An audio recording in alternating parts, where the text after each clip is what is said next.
Dan pemirsa, untuk mengetahui informasi selengkapnya kami telah terhubung dengan Bupati Tapanuli Tengah, Masinton Pasaribu.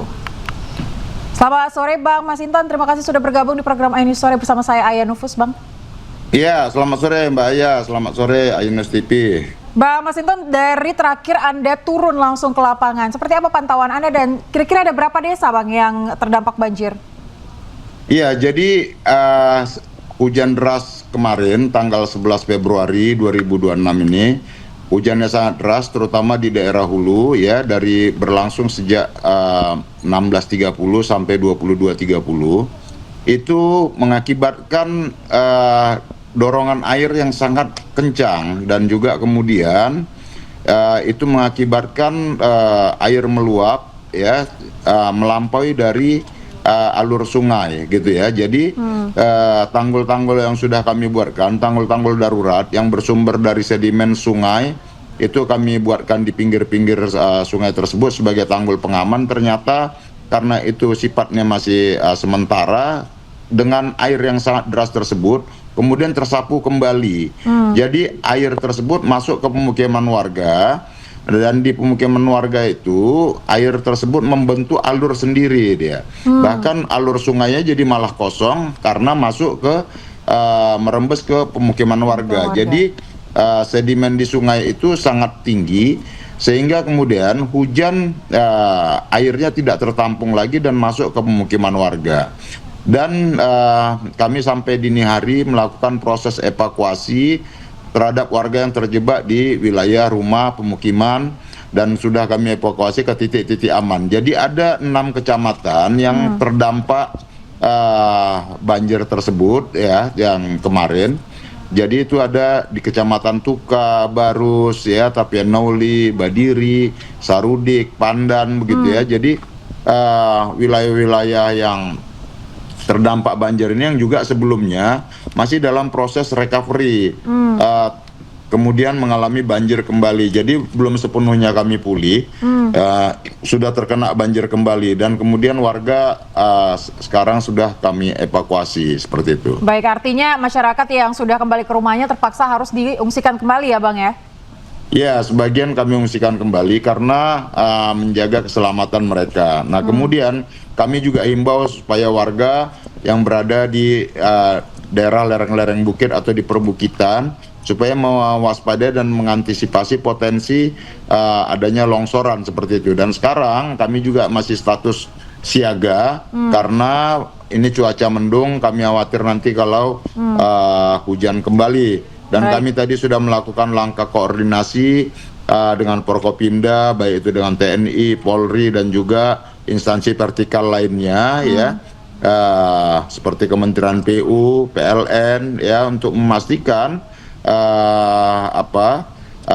listrik tetap menyala dan juga proses pengerjaan sedimen di wilayah-wilayah sungai dan pemukiman warga. Begitupun tadi juga dengan BNPB kami juga sudah lakukan koordinasi bersama supaya bisa kita lakukan kerja-kerja penanggulangan secara terintegrasi dan bisa kita lakukan dengan bersama-sama seperti itu. Baik, berarti kerja koordinasi ini sudah dilakukan secepat mungkin dari kemarin ya Bang? Iya, sejak kemarin kami langsung berkoordinasi langkah terhadap upaya penyelamatan manusia dulu. Dan kemudian kami petakan titik-titik rawan yang harus kami drop pasukan ke sana, personil dan peralatan untuk melakukan upaya-upaya penyelamatan di pemukiman warga seperti terkait itu. Bantuan logistik seperti apa Bang? Nah, untuk sementara logistik masih bisa kami cover melalui stok logistik yang ada ya. Nah, tentu kami berharap mudah-mudahan bencananya atau banjir hujannya tidak berlangsung terus-menerus, dan untuk sementara masih bisa kami cover melalui ya persediaan logistik yang ada seperti itu, Mbak. Baik, Bang, apakah Anda sudah mendapatkan informasi dari BNPB mungkin atau BMKG terkait dengan hujan yang mungkin akan terus turun sampai menjelang bulan puasa nanti, Bang? Ya, kami diinformasikan untuk dalam seminggu ini agar tetap siaga karena potensi hujan itu masih akan terjadi, terutama di daerah wilayah hulu perbukitan ya, yang juga harus kami antisipasi karena kalau hujan hujannya deras di wilayah perbukitan, khususnya wilayah Tapanuli Utara, Humbang, itu akan berdampak kepada wilayah di pesisir Tapanuli Tengah. Seperti itu, Mbak.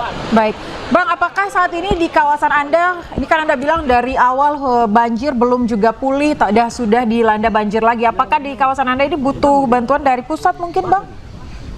Ya memang ya harus, beberapa alat-alat dari Kementerian PU juga masih ada. Cuman memang ini harus penanganannya harus bisa cepat, butuh tambahan alat. Kemudian pembangunan tanggul itu kalau kemarin darurat, ini kita harapkan kalau bisa permanen.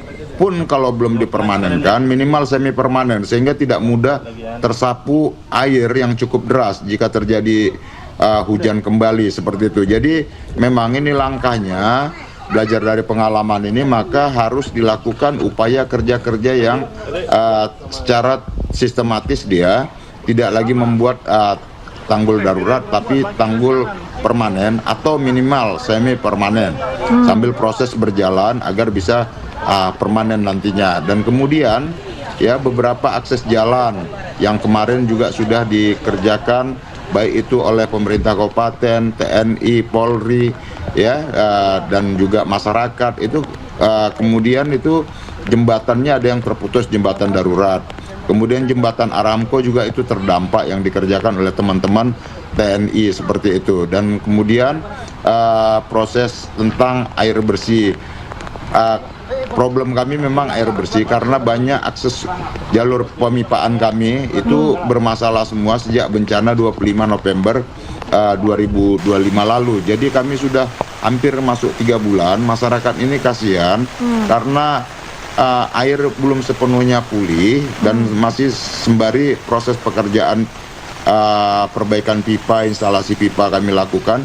Jadi kami sehari-hari mendrop secara darurat itu melalui tangki-tangki air, mobil-mobil tangki air ke pemukiman warga. Jadi warga menjemput menggunakan jerigen, ember seperti itu. Jadi ini memang kondisinya juga memprihatinkan.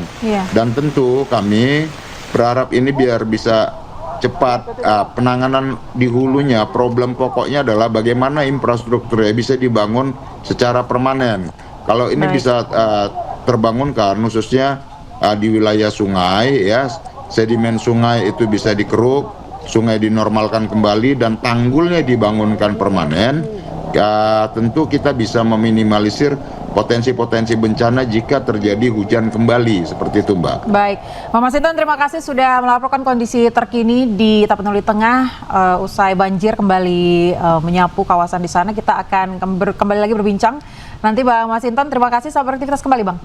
Ya, terima kasih Mbak Ayas dan Sindo News dan iNews TV. Pemirsa, di tengah situasi banjir yang kembali melanda wilayah Kabupaten Tapanuli Tengah, Provinsi Sumatera Utara pada Rabu sore hingga malam, Bupati Tapanuli Tengah Masinton Pasaribu turun langsung ke lokasi terdampak. Ia memimpin langsung evakuasi warga dan memastikan penanganan darurat berjalan cepat di lapangan.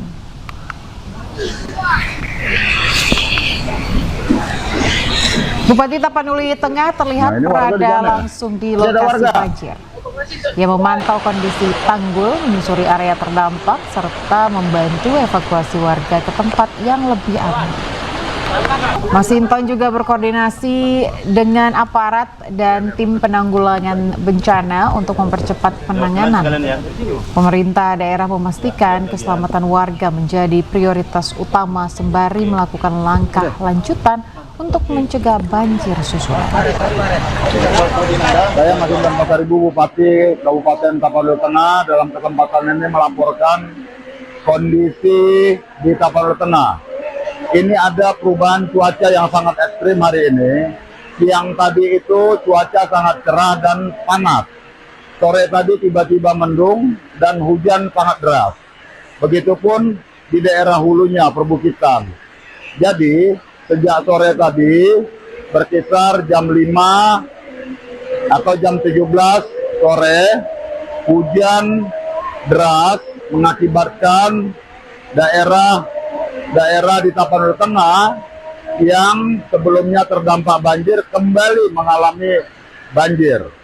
Air meluap tinggi sedimen yang sudah dibersihkan dari sungai, kemudian air tersebut kembali penuh, tanggul darurat yang sudah kita buatkan itu kembali jebol, dan air mengalir sangat deras serta dipenuhi oleh kayu, dan masyarakat sudah kita evakuasi dan kita himbau masyarakat untuk menyelamatkan diri, menghindari daerah-daerah banjir, dan juga mewaspadai potensi adanya longsoran.